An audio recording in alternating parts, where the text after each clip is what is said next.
I can promise all of you that Arachrysia will exist once more.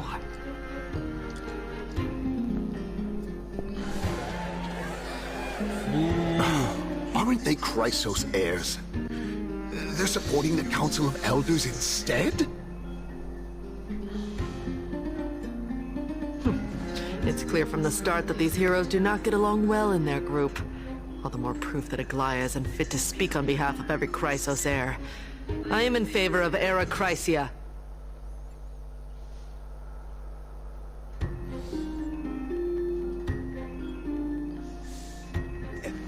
Arachrysia! Arachrysia!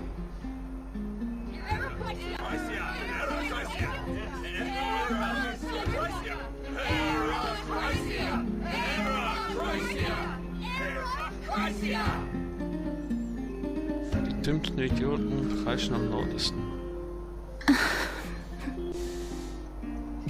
Casterus? Why are you standing over there? You finally arrived, Naxa. So have you, Cass. Don't worry, Aglaya. Well, I know that you have many queries. Could you continue to converse like how the citizens normally do? Tell me, dear citizens, if we successfully retrieve and return Thanatos' core flame without anyone passing the Death Titan's trial, what would happen next?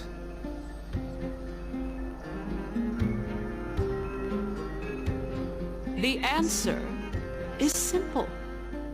We will have a chance to rid the world of death and bring Amphorius back to an era when all beings live forever.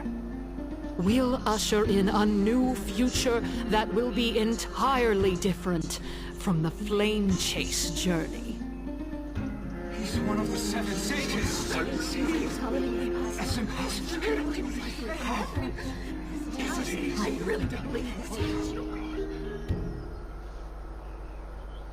Your proposal is much too idealistic. As long as the Black Tide still exists, how can we go back to the old days? Remember what I previously said? Kefali's core flame is guarded by the secret power of the Council of Elders.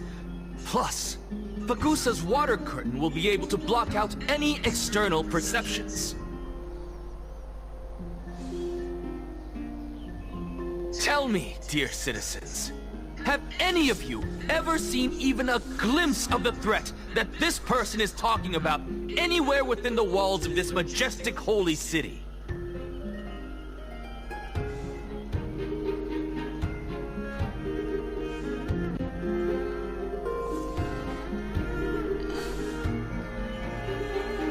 Oh. Could it be that you heard that from the Flame Reaver themselves? Citizens, let's loudly sing the blessed hymn. Oh, beautiful old world, where are you now? Oh, legendary Arachrysia, return to the mortal realm. After the destruction of the three Titans of Calamity, the Flame Chase journey will have to end. Arachrysia! Yes! Yes! It has to end! It has to end! It has to end! It has to end! This is bad. The masses are now totally riled up. Anaxa, pray tell. Everything that you've mentioned hinges on the premise that we can find Thanatos' existence, right? Thank you, Lady Aglaya, for still caring about this city. However, dear citizens, we are truly fortunate and blessed. For Casterus, Idonia's goddess of death, will surely find Thanatos under my guidance.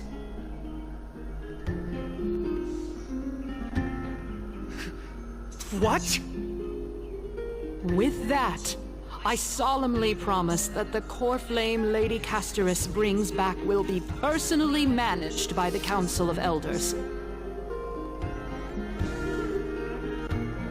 Thereafter, if we are able to garner the support of all of you at the Citizens' Assembly, we shall spare no effort in ensuring that the Era Chrysia will return to our world once again.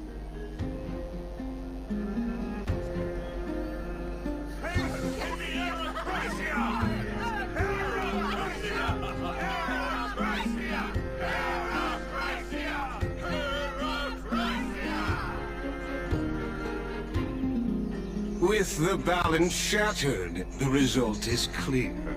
Buy carefully into Lent and above, as the Theoros I have observed.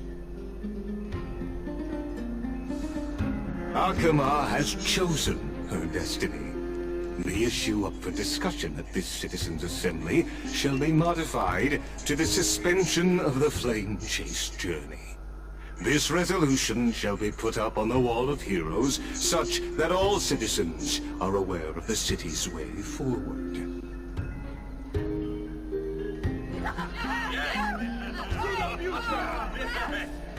Yeah, I like this. Fantastic. Yes. Aglaya, dear Aglaya. What has caused your heart to soften? You also don't seem to be as quick-witted as before. Wag your tongue as much as you like. Since the Flame Chase journey has been preordained by the prophecy, our failure has never been on the cards. Well then, I guess we'll find out if that's true at the Citizens' Assembly.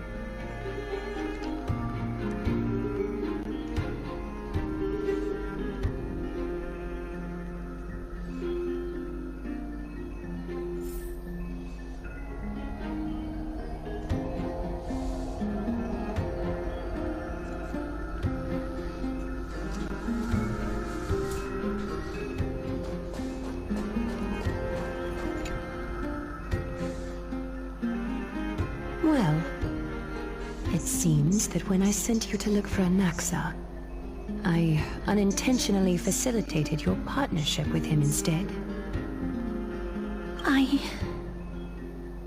My apologies, everyone. I know that you have many questions to ask me. I will answer them to the best of my knowledge. In that case, please tell us as much as you can.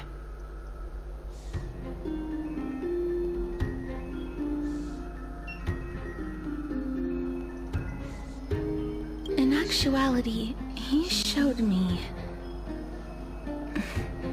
a past that was both long and heavy.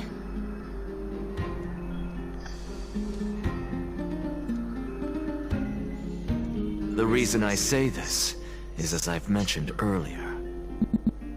The answer was hidden in my journey unto death.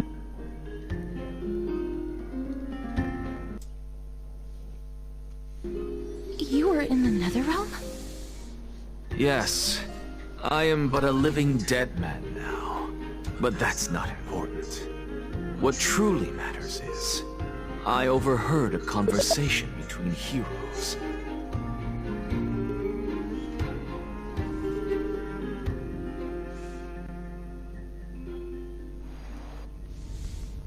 Have you heard of this tale before?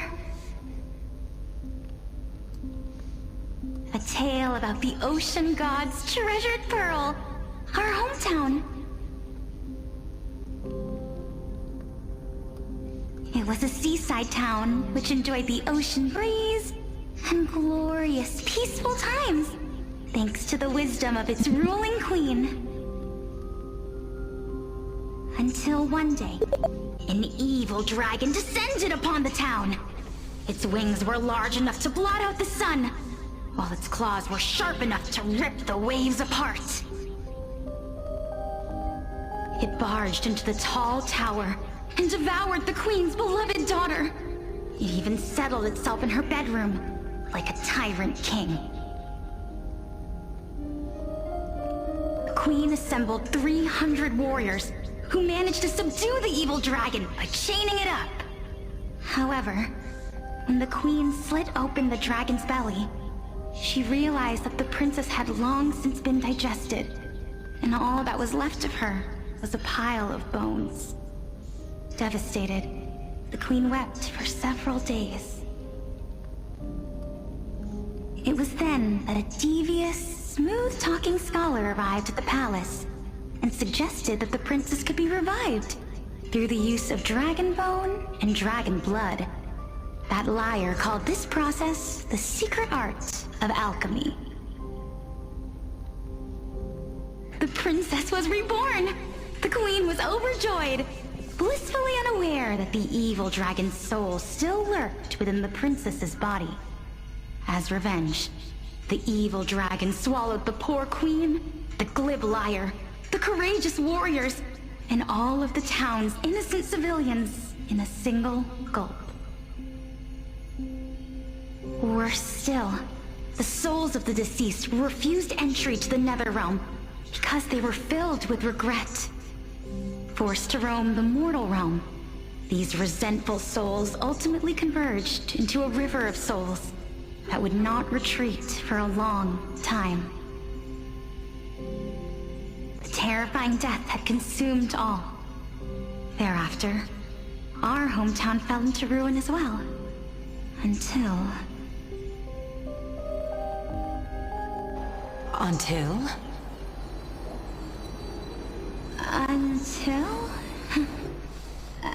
Actually, I don't know what happened next either. Oh, my... It seems that you still like to whet people's appetites even after all this time, Pelixia. So, according to your story, this is how I used to look? It's practically a mirror image. And yet, what exactly is this? A miracle that I created with alchemy. As for what it is and how I was able to accomplish it, I'll keep the answers to myself for now. Oh, my goodness. Is this cliffhanger really necessary?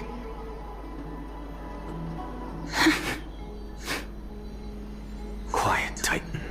Continue to enjoy this splendid play, and the truth will naturally reveal itself.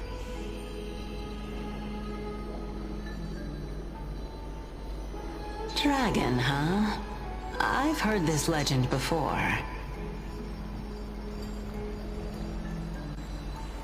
In that case, what do you think of it? I think that this so-called alchemy was a tenuous analogy added to the story by future generations. After all, you've never heard of a tradition of alchemy in your hometown before, have you? Indeed. Before I left home to pursue my education, I never even knew that anybody was looking into this area of study.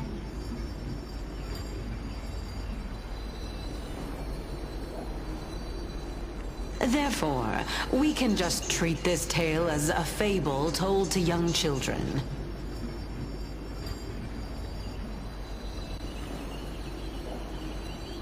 A fable, you say? If so, what moral is it trying to impart to the kids? I guess it might be the concept of equivalent exchange? Oh? I thought the moral might be closer to something like, honor the dead.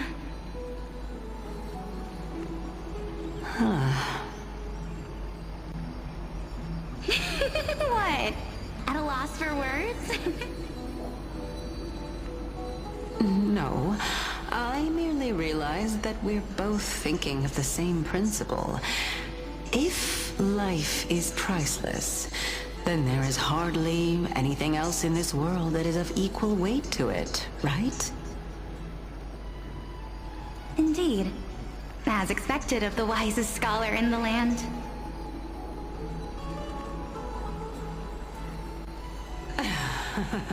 You flatter me. Why don't I ask you a question as well, as a form of equivalent exchange? Of course. What is your question? If I imparted my knowledge of the art of alchemy to you, would you use it to resurrect someone you loved? What? What kind of strange question is this? I got it.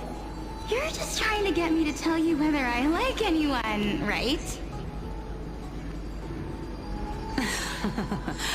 Let's just leave it at that.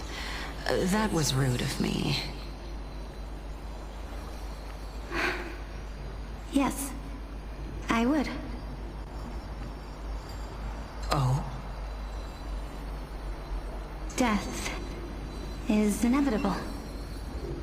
In the days to come, I'm certain that someone whom I cherish deeply will leave me for good. If such a mighty power really existed, I think I would use it without hesitation. After all, you, me, and the rest will all have to face that fateful moment eventually.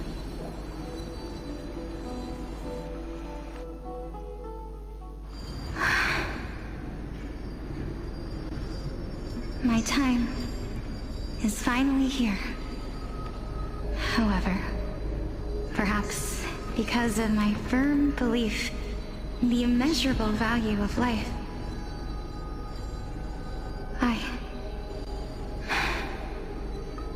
I am unable to complete the trial. You shall wither, and through that, the dead will sprout again from the remains, and be reborn with the dead flame. It is a pity that fate is such a cruel mistress. Is there no other way of interpreting those words?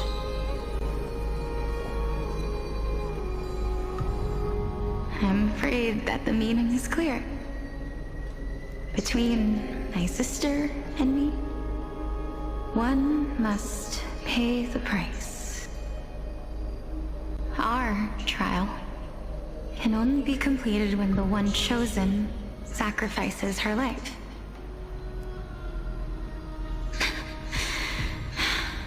I'm afraid that the prophecy might even have selected a pair of twins for this exact purpose. Fortune makes fools of us all. My sister is prepared to sacrifice herself. And yet, I can't do the same. How absurd. My time is almost up, but I'm still afraid to welcome death.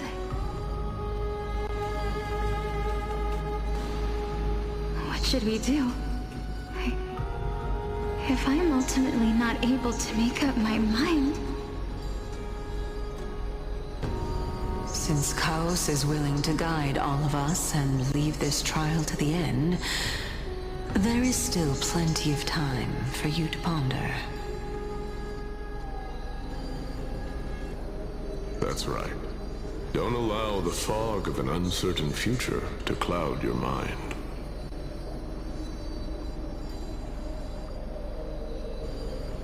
Trial, prophecy, the topics that they're discussing seem familiar.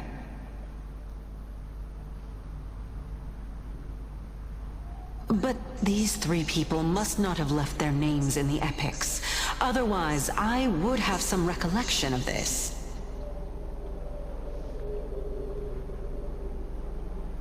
Amphorius's history before the Titans were born was complete chaos. Is that not strange by itself? I have long held 3 hypotheses about this. However, let's continue watching for now. Calypso, Polixia, and this warrior. I seem to have met him somewhere before. Regarding this matter, Nias, are you confident that you'll complete your trial? Of course. Though, I am worried about what will happen once I've emerged victorious.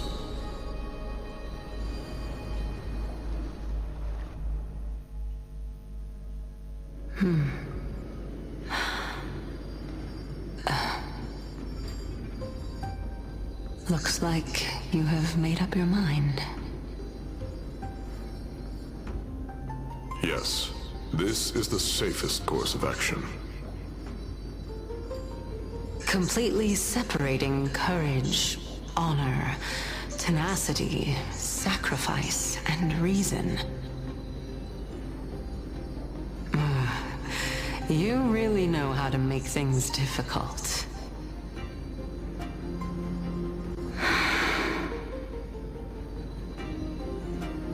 Please, young lady, witness my fall and demise.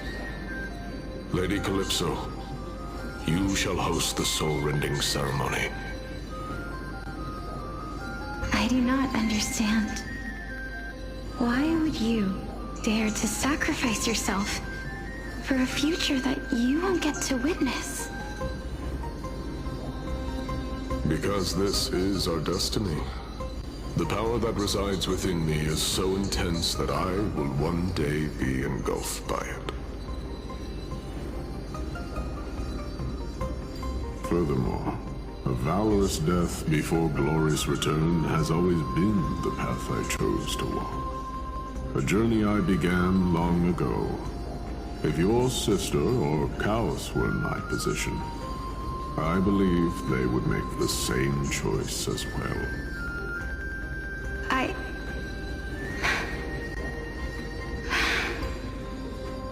I'm not that brave. I don't know how I'm supposed to face such a serious affair.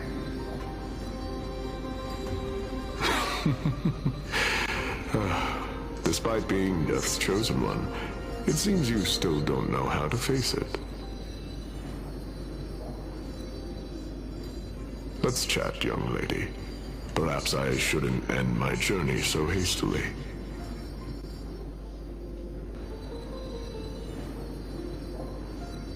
Since there's still time, I'm not worried about letting fate wait a little longer.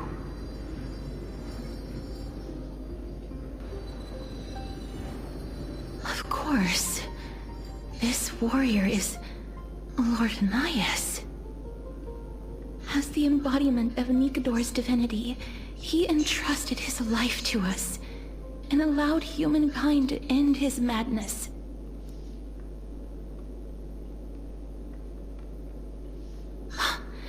That means that what I'm currently seeing before my eyes is, in fact...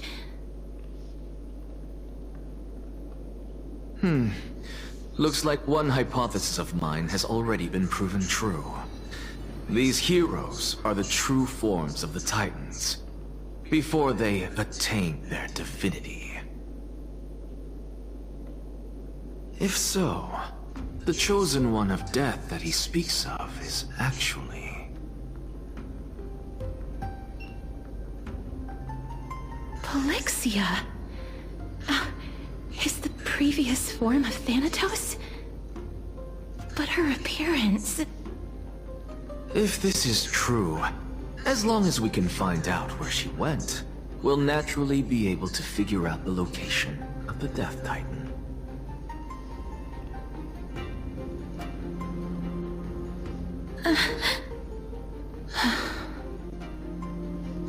before that, we first need to witness what ultimately happened to Lord Anias.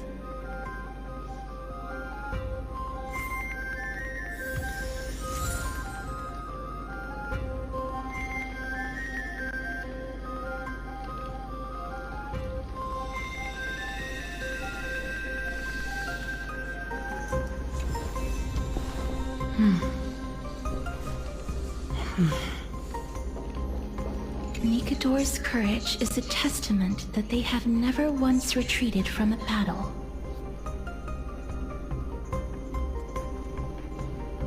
I've heard that these words are still engraved in Castrum Kremnos even today. It didn't occur to me that they were actually part of an alchemical formula.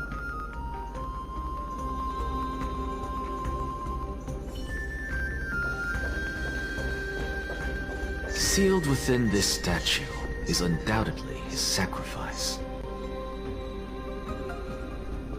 They use their own body as our city walls, keeping out and protecting us from the pervasive spread of madness. They are acutely aware that if the end times were to arrive, there would be nothing left in this world to conquer.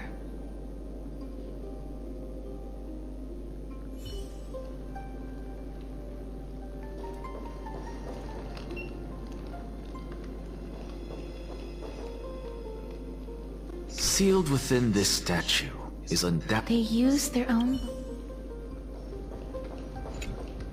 Honor, courage, tenacity, sacrifice.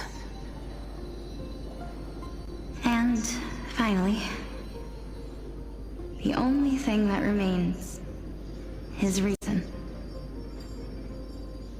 Cheer up, young lady. There is no need to shed tears over a glorious death.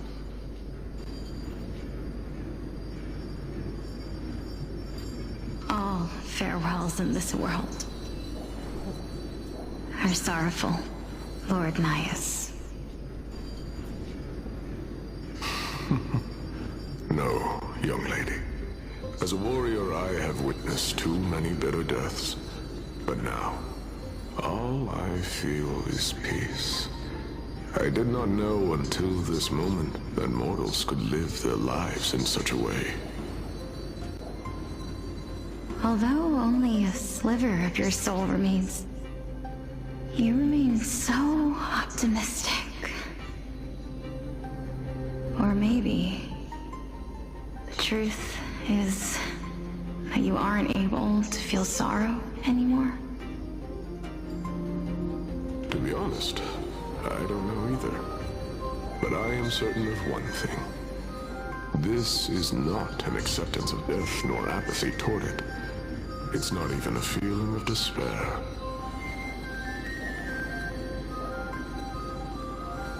I am just enjoying what remains of my life to the fullest. Enjoying? Indeed.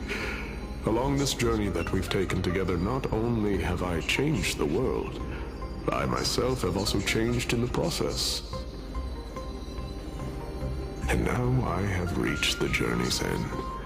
When I look back and see the grand epic that I've personally written, how could I not revel in that fact? But when you depart the mortal realm, won't all of your accomplishments be reduced to nothing? Separation and death are two sides of the same coin. Reconciling this doesn't come easily for a mortal.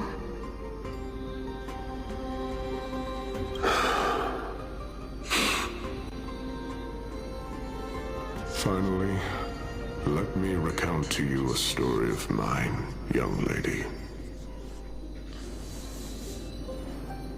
The first time I returned from the battlefield, I felt extremely hollow. The calamity had devoured everybody on the battlefield.